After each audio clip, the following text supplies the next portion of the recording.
Okay, so I thought to start going through the text on the 8 dangers that Tara protects us from. They often translate it as 8 fears, but I think it's, I don't know, fear I find a very funny word, and so I think it's better to say the 8 dangers. Yeah, it's turned on. So we'll start with the first one. We'll work our way through. I think it was the 7th Dalai Lama. Oh no, the first. Crown Ornament for the Wise, a hymn to Tara, composed by Gyalwa Gendon Drup, the first Dalai Lama, after he completed a meditation retreat on Tara. So he wrote this text. So the first verse is about the lion of pride. Okay? So, you know, like the MGM thing.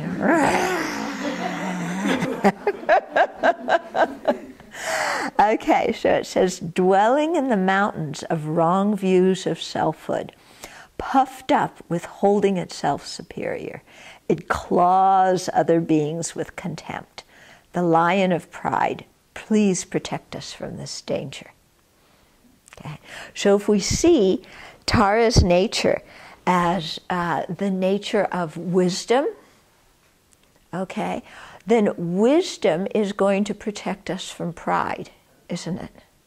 Yeah, because pride, or sometimes it's translated as conceit or as arrogance, that's based on a very strong view of selfhood, like it says here in the verse.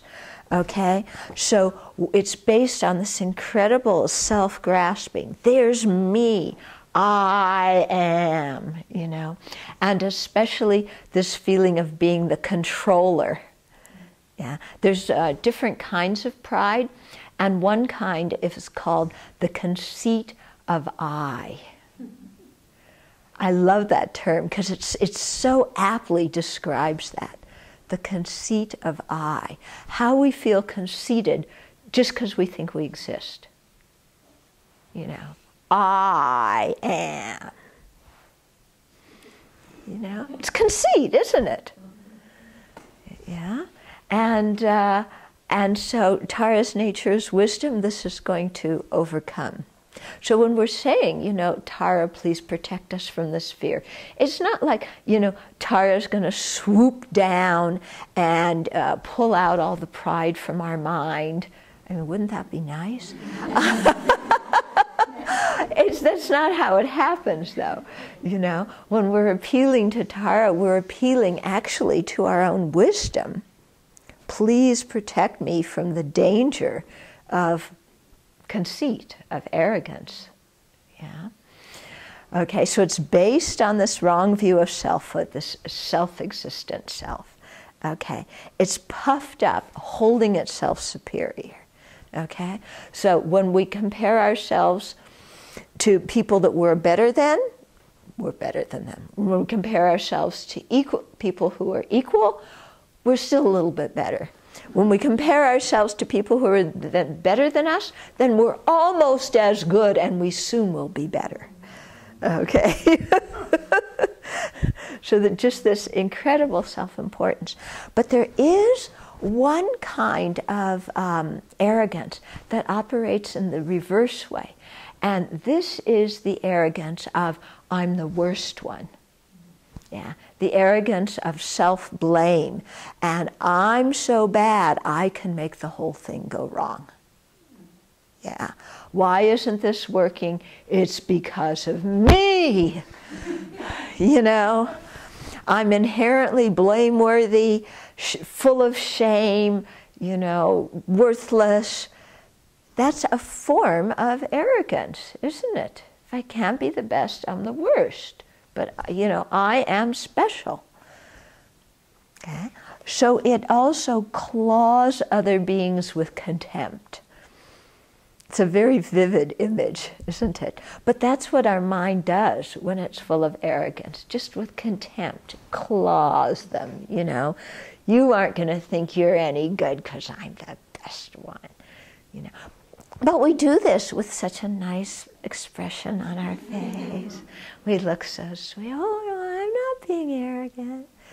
You know, I'm just telling you what's good for you. Yeah.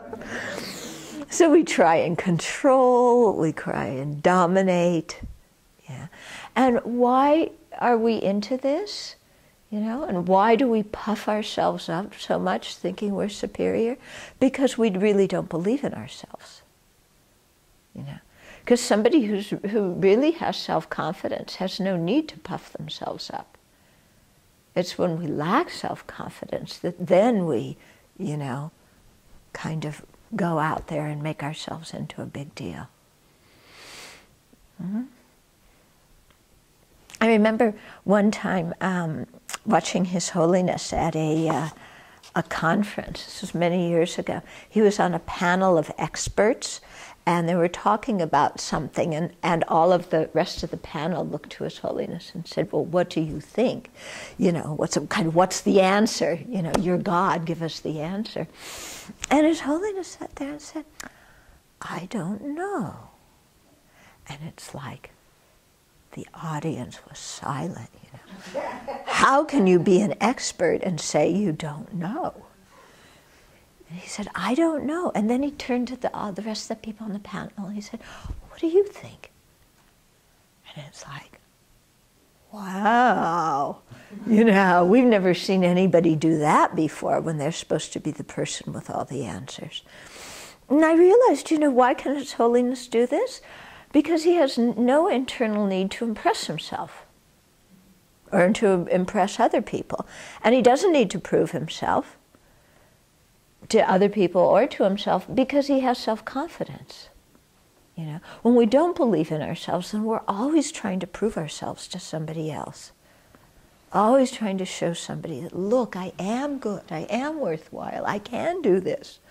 But underneath, we're like a little kid that's going, oh, please tell me I'm good, you know. And if you don't, well, I'm just going to dominate and, you know, shove it down your throat anyway.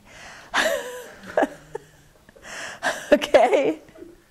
So it doesn't work very well as a strategy, but yeah. So I think the real thing is developing our own inner self-confidence. Huh? Okay?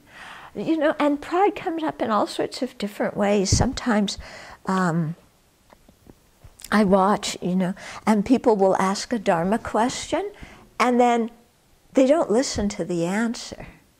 They just want to ask the Dharma question and look smart for asking the Dharma question. Yeah? Or they don't really trust the answer they get. It's like, no, that person really can't know anything. I think my opinion's best. Yeah. So I'm not saying go to the other way and you just believe everything you hear. That's not wise. Okay. You know, you listen to advice, you listen to the teachings. But, you know, we have to have an open mind that is ready to revise our own ideas. Because if we get stuck and very stubborn about our own ideas, then, you know, I'm right. You know, my idea's right. Well, how's that going to benefit us? Especially if our idea isn't the correct one. Yeah, then we're going to get really stuck.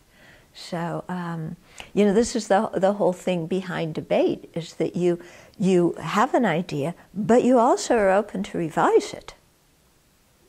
Yeah? You're not defending an idea just because it's mine. My idea, my way of doing things. We've got to do it this way, and everybody else's way is wrong. Yeah? So that doesn't work very well.